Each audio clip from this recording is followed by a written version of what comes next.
Hello दोस्तों, T5G trick classes में आपका स्वागत है। देखिए दोस्तों, सीटेट 2023 गणित टारगेट रहेगा दोस्तों हमारा 15 में से 15, यानी कि आज इसका पहला भाग है दोस्तों। हमारे इस चैनल पर दोस्तों सीटेट में जिस भी प्रकार की गणित पूछी जाती है उसका अध्ययन कराया जाएगा दोस्तों। तो देखिए दोस्तों, देर ना करते हुए शुरू करते हैं। पहला सवाल दिया गया है दोस्तों, -5/7 में से क्या घटाया जाए कि -2/3 प्राप्त हो। तो देखिए दोस्तों, यदि हम मान लेते हैं, यदि हम कहें कि यदि हम 10 में से कितने घटाएं, यानी कि 10 में से हम कितने घटाएं दोस्तों, हमें कितना प्राप्त हो, 8 प्राप्त हो। तो देखिए दोस्तों, यदि हम 10 में से 8 को घटा देंगे तो हमें कितना मिलेगा, 2। यानी कि यदि हम 10 में से 2 को घटा देंगे दोस्तों तो हमें क्या मिलेगा, 8 प्राप्त हो जाएगा। तो देखिए दोस्तों, इस सवाल को भी हम इसी प्रकार से कर सकते हैं। तो देखिए दोस्तों, हमसे कहा गया है -5/7 में से क्या घटाया जाए कि -2/3 प्राप्त हो। तो देखिए दोस्तों, इसमें से हम माइनस का x घटा देते हैं। तो देखिए दोस्तों, हमें प्राप्त होता है -2/3।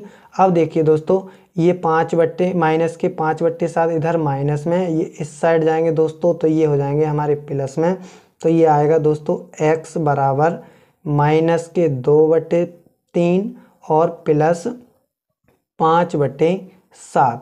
अब देखिए दोस्तों, अब हम इनका लासा लेते हैं। तो देखिए दोस्तों, इसका लासा आएगा हमारा 21। अब देखिए दोस्तों, 7 की गुणा हम इसके साथ करेंगे तो ये हो जाएंगे -14। और अब देखिए दोस्तों, इसकी गुणा इसके साथ करेंगे हम तो ये हो जाएंगे 3 पंजे 15 और ये आया हमारा -x बराबर। अब देखिए दोस्तों, यदि हम 15 में से 14 को घटाएंगे दोस्तों तो हमें 1 प्राप्त होगा। तो ये आएगा हमारा x बराबर 1/21 और इसे सही करके लिखेंगे दोस्तों तो ये आ जाएगा x बराबर -1/21। यदि दोस्तों हम इतने में से यदि -1/21 को घटा देंगे दोस्तों तो हमें कितना प्राप्त हो जाएगा, -2/3 प्राप्त हो जाएगा। तो देखिए दोस्तों, इस प्रकार के सवालों को आप इस प्रकार से हल कर सकते हैं। तो देखिए दोस्तों, दूसरा सवाल दिया गया है, यानी कि 0.001 प्लस 1.01 प्लस 0.11 का मान क्या है। देखिए दोस्तों, इस प्रकार के सवाल सीटेट में बहुत पूछे जाते हैं। तो देखिए दोस्तों, इसे जोड़ने के लिए सबसे पहले इसमें बड़ी संख्या देखिए दोस्तों ये दी गई है तो हम इसे लिखेंगे 1.01। अब देखिए दोस्तों, अब इसे लिखेंगे हम 0.11। अब देखिए दोस्तों, अब छोटी संख्या ये हम इसे लिखेंगे तो ये हो जाएगा दोस्तों 0.001। अब देखिए दोस्तों, इसे हम जोड़ेंगे तो देखिए दोस्तों, यहाँ दशमलव की बात 3 अंक हैं तो यहाँ भी हम इन्हें 3 अंक में परिवर्तित कर लेते हैं, यानी कि 0 बढ़ा लेते हैं। अब देखिए दोस्तों, अब हम इसे प्लस कर देते हैं। देखिए दोस्तों, 1 का 1। अब देखिए दोस्तों, इसे जोड़ेंगे तो 1 और 1 2। अब देखिए दोस्तों, इसे जोड़ेंगे तो 1 दशमलव, इसे जोड़ेंगे तो ये कितना आ जाएगा दोस्तों हमारा 1, यानी कि जो इसका आंसर है वो दोस्तों है 1.121।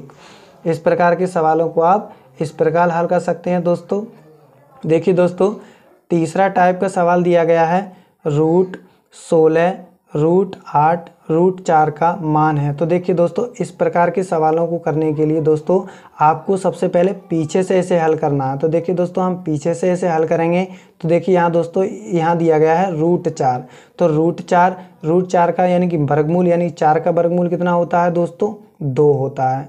अब देखिए दोस्तों, यहाँ 2 आ गया। अब देखिए दोस्तों, यहाँ गुण संबंध किसका है, गुणा का है। तो देखिए दोस्तों, यदि 8 और 2 की गुणा करेंगे तो ये दोस्तों हो जाएंगे हमारे 16, यानी कि रूट में 16 आ जाएंगे दोस्तों। अब रूट में 16 आएंगे तो 16 किसका वर्गमूल होता है दोस्तों, ये 4 का वर्ग होता है, यानी कि 16 का वर्गमूल क्या होगा दोस्तों, 4। अब देखिए दोस्तों, यहाँ आया हमारा 4। अब देखिए दोस्तों, यदि हम 16 और 4 की गुणा करेंगे तो ये दोस्तों हो जाएंगे हमारे 64। अब देखिए दोस्तों, ये रूट में 64 है तो ये 64 इसमें किसका आ जाएगा, यानी कि 64 किसका वर्गमूल होगा, 8 का। तो इसका जो राइट आंसर है वो दोस्तों कितना है हमारा, 8 है। तो देखिए दोस्तों, इस प्रकार के सवालों को आप इस प्रकार से हल कर सकते हैं। तो देखिए दोस्तों, अगले टाइप का सवाल दिया गया, यानी कि चौथा सवाल है, यानी कि क्यूब रूट 64 गुणा 10 की पावर -6 का सही मान क्या होगा। देखिए दोस्तों, इस प्रकार के सवालों को भी सीटेट ज़्यादा पूछता है, क्योंकि ये ट्रिकी सवाल होते हैं दोस्तों, इनमें ज़्यादा कुछ नहीं होता है, लेकिन फिर भी सीटेट सबसे ज़्यादा पूछता है इनके लिए। तो देखिए दोस्तों, इसे हल करेंगे तो देखिए दोस्तों, यहाँ देखिए दोस्तों, इसे हम क्या लिख सकते हैं, यानी कि क्यूब रूट दिया गया है, तो इसे दोस्तों हम क्या लिख सकते हैं, यानी कि 64। तो देखिए दोस्तों, हम जानते हैं कि यानी 4 की पावर यदि हम 3 करेंगे दोस्तों तो कितना होता है दोस्तों, 64 होता है। तो इसे हम लिख सकते हैं 4 गुणा 4, तो यानी कि हम इसे लिखेंगे दोस्तों ऐसे करके, यानी कि 3 4 गुणा 4 गुणा 4। अब देखिए दोस्तों, यदि 10 की पावर -6 है, इसे बट्टे में लेके आएंगे तो ये हो जाएंगे दोस्तों 10 की घात 6 प्लस में। अब देखिए दोस्तों, हम इसे लिख सकते हैं इस प्रकार से 3 यानी कि 4 गुणा 4 और बटे यानी कि 10 की घात 6 है, तो इसे लिख सकते हैं हम दोस्तों 10 की घात 2 गुणा 10 की घात 2 गुणा 10 की घात 2। यानी कि अब ये क्या बन गया, हमारा क्यूब रूट बन गया। तो देखिए दोस्तों, हम इसे कुछ इस प्रकार से लिख सकते हैं, यानी कि 4 बटे 10 की घात 2 की घात 3 की घात 3। अब देखिए दोस्तों, यहाँ क्यूब रूट लिखा है तो हम इसे लिखेंगे क्यूब रूट की जगह 1 बटे 3। अब देखिए दोस्तों, इससे इसे काट देंगे तो ये बचेगा दोस्तों हमारा 4 गुणा 10 की पावर 2, यानी कि -2, यानी कि 10 की पावर यहाँ अपनी प्लस में ऊपर लेके जाएंगे तो ये किस में आ जाएगी, माइनस में आ जाएगी दोस्तों।